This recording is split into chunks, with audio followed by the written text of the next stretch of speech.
friends, my name is Shansh Agarwal. I am a student of 3rd A of MIT International School, Sector 1, Vasundhara.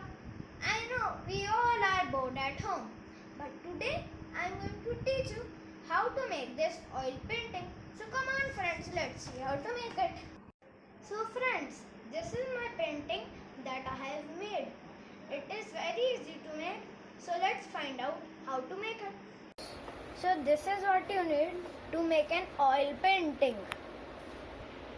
Some oil paint, a set of brush and a palette knife, linseed oil and turpentine, and a canvas.